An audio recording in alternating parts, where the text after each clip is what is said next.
Spiky Bits.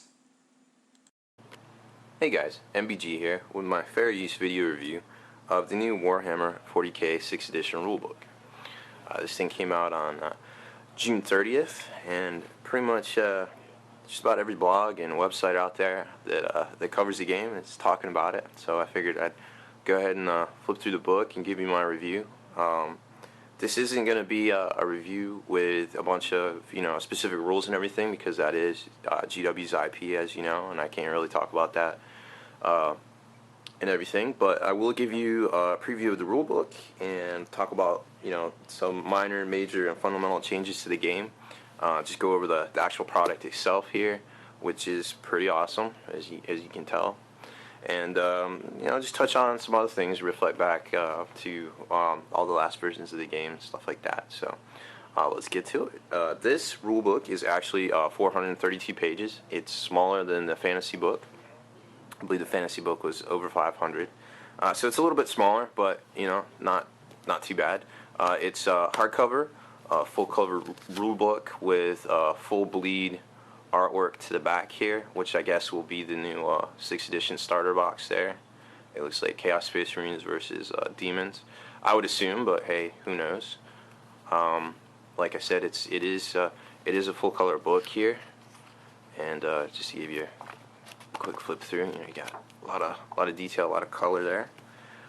It's a 432 page book. It retails for $74.25, which it is the most expensive 40k rulebook to date. But I mean, to put it in perspective, when I was in college, I would pay for books like I pay $125 for a book like this and only need it for a semester. At least hopefully we'll get 4 years out of this thing, and it's considerably less than $125, but it is what it is. For something this big and being hardcover and full color, I don't think we can be too upset about it. I mean, sure, the price is expensive, but it is what it is there. It's not too off-putting when you compare it to real life stuff. So and when it comes down to that, that's what we're looking at. You can probably see my little cheat sheet tabs here. That's just kind of the one thing I didn't like about it was the fantasy book had like the different colored tabs, so you can flip the stuff a little bit easier. Granted, I didn't use the fantasy rulebook that much, but I kind of like that. Like the fantasy rulebook, it comes with a little bookmarky tab thing here, which is kind of cool. I'll just keep it permanently on the special rules section, which because it seems like whenever I read something, I want to flip immediately to the special rule and see, what was that special rule. So it seems like I'm always flipping back to that. So that's gotten a fair bit of use the past couple of days for me, at least. Let's see, what else is there? So you've got pretty much the first set here to this point here is all rules with a brief introduction and stuff. So you're looking at about 130 pages of rules, which is pretty respectable rules and basic missions to here, which is pretty good. And then you've got a bunch of fluff. Pretty much like I think it's let's see, it's about 100 pages of fluff, give or take there. And then it goes into the actual miniature showcase for about 70 pages or so. Gives you a bunch of different things. Then you've got a section on the hobby, which is about 30-40 pages, give or take. And then you go into like creating your own battles and such, about another 70 pages. And then it kicks into the appendices, which goes over each and every existing unit, and gives the unit type, like for flyer, infantry, character. Actually, an important distinction that needs to be made, and I think a lot of people are missing it, is sergeants and squad. The squad leaders are actually characters now. There's independent characters, and then there's characters, and those guys can actually be. Well, we'll get into it, but that's an important distinction, is that the characters aren't just big baddies. They're also the little squad level guys too. So, just a couple things to talk about there. The most important thing that I liked about it was the standardization of, and I think they took their cue from Privateer Press on this, the last edition of like War Machine, so to speak, is they standardized and streamlined a lot of the special rules. And there's 12 pages to be exact, approximately exact of special rules that cover everything from I mean, it's hard to get into specific things that aren't IP, but they pretty much cover everything, which is good. It seems like, reading the flyer rules in the last White Dwarf, it seemed like they were doing a little bit better with writing the rules. And I noticed where there would be a little bit of confusion in certain rules, it seemed to always have a sentence afterwards like, obviously you can't do this, or naturally you can do this, like if there's a question about it. So it seemed like it was really, really more better written, I guess. I'm not going to say 100% well written, but this is by far the most, to me at least, the most clear version of the rulebook so far. So that's good. It also feels, this set of rules feels like 4th edition 40k, and I don't know if everybody had played that, but there was a major revamp from 3 and 3.5 to 4th, and it seemed like 5th kind of convoluted things a little bit, and now it seems like this is back more to 4th speed. A lot of rules are similar.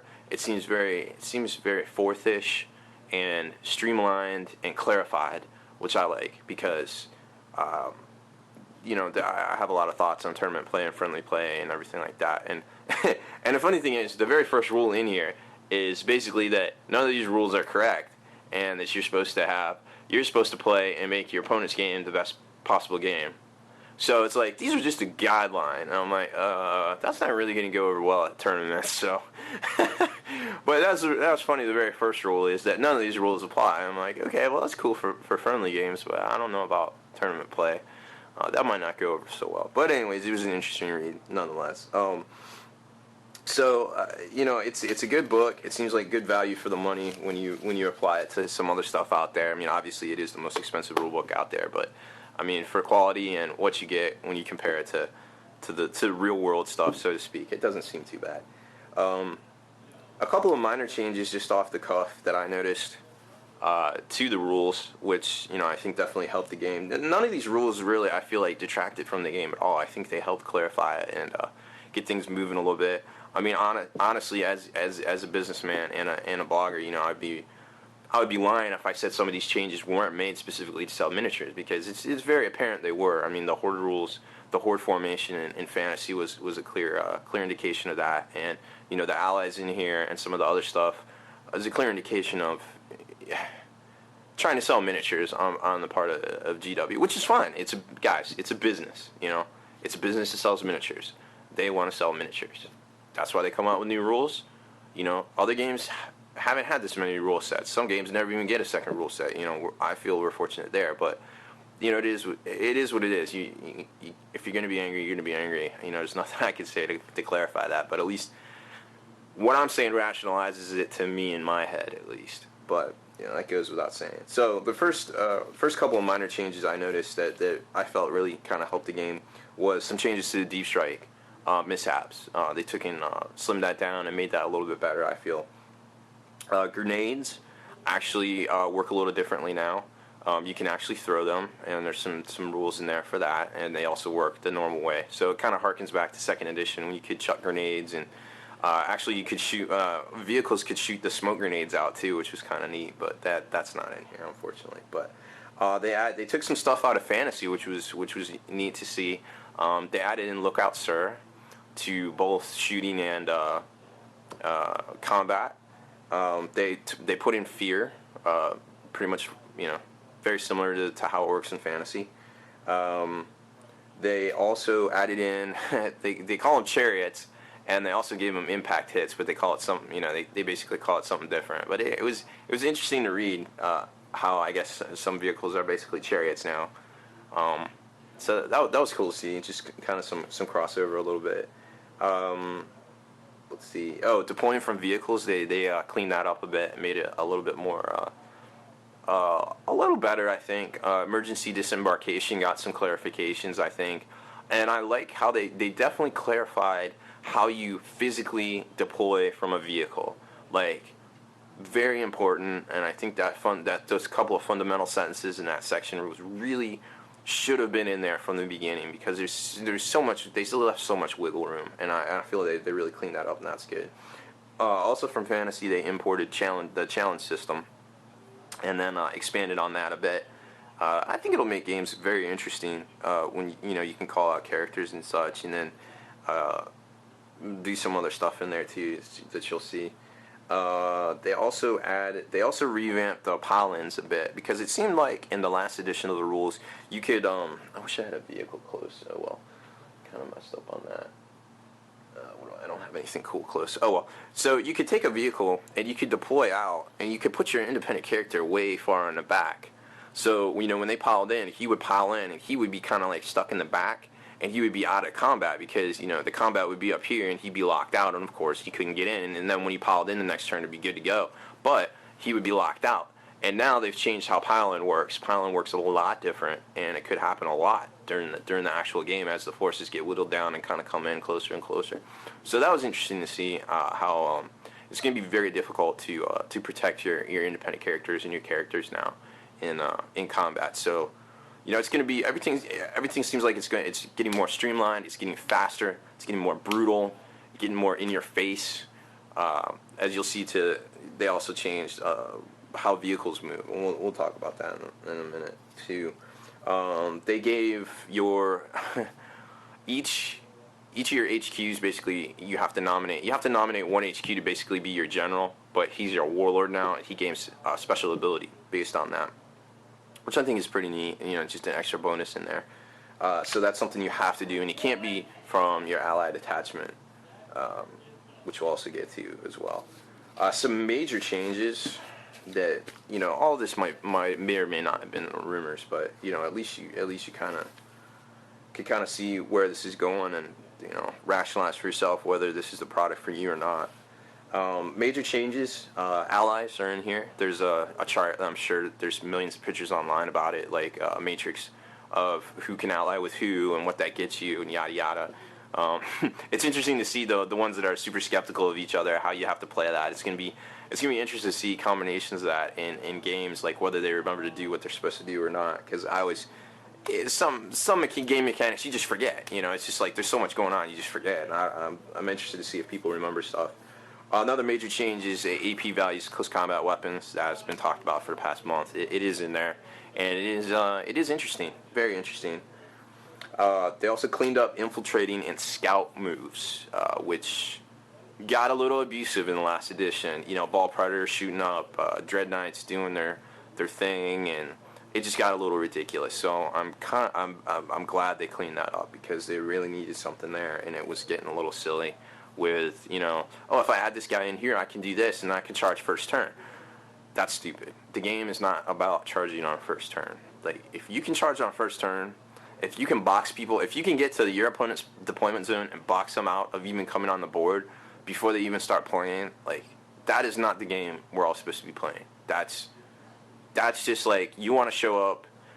What you should do is you should show up to the tournament and you should punch people in the face, because that's all you're trying to do. And that kind of, tournaments are, yes, they're competition. It's about winning, but it's about winning with grace. It's about sportsmanship. It's not about punching your opponent in the face and not even letting him get to play. And that's how I feel.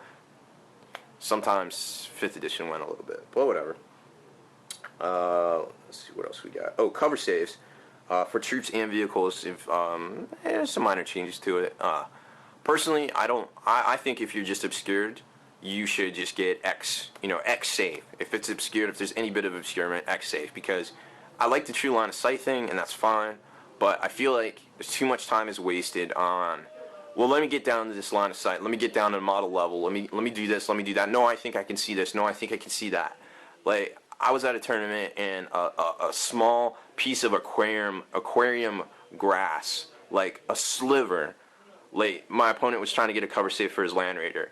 And I was like, that's not even happening. And he spent wasted 10 minutes, like, getting judges and stuff about this sliver of aquarium grass, giving his Land Raider cover save. And I was like, this is not the game. This is not the game. Like, stop. You're doing it wrong. So they changed that up a little bit. Like I touched on earlier, the special rules. There's a whole special rules section that streamlines a lot of special rules, for characters and for the game out there and for vehicles. It also added a few new ones, which may or may not have been familiar from other game systems or in the past, but they're there.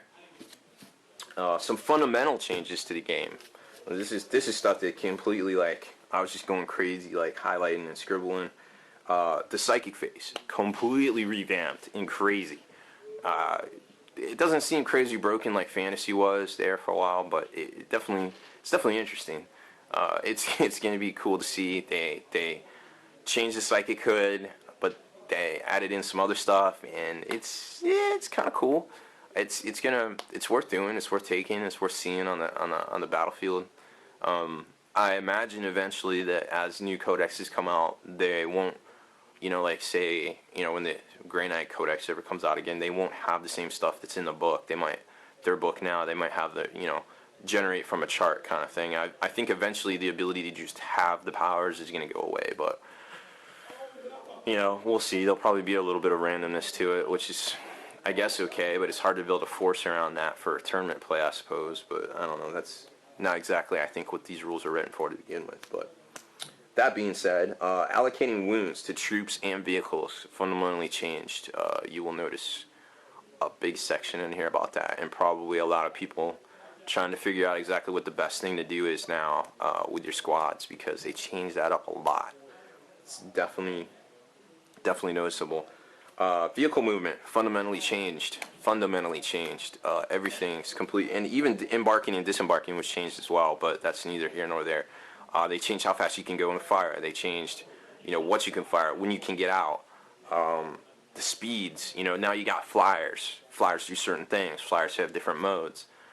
All sorts of crazy stuff. So it's definitely worth picking up and seeing. And in the back of the book, there's appendices that goes over, like I was saying earlier, each and every unit. Let's see if I can find it. 480, I believe. Maybe it's 380. Anyways, there's a whole appendices back here.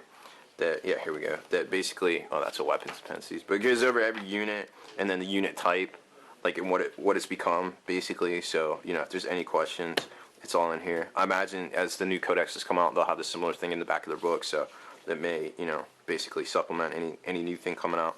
A couple of new weapons in here that people have discovered as well. People are like, oh, what's that? Well, we don't know yet, but it'll be in something, I'm sure.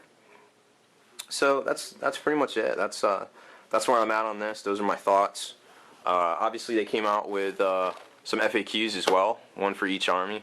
So I went ahead and printed all those off to give them a good once-over. And it's funny because it's like, changes are in magenta. And bam! That's a lot of magenta. So definitely check out the new FAQs because they definitely clarify a lot of things. And it's definitely worth reading about what your stuff might have become or not come or lost. Definitely things like that. So that's it. That's pretty much what I got to say for now, until I get through these FAQs and have some thoughts on that as well. But for now, this is the new 6th edition rulebook from Games Workshop, and it's just released June 30th.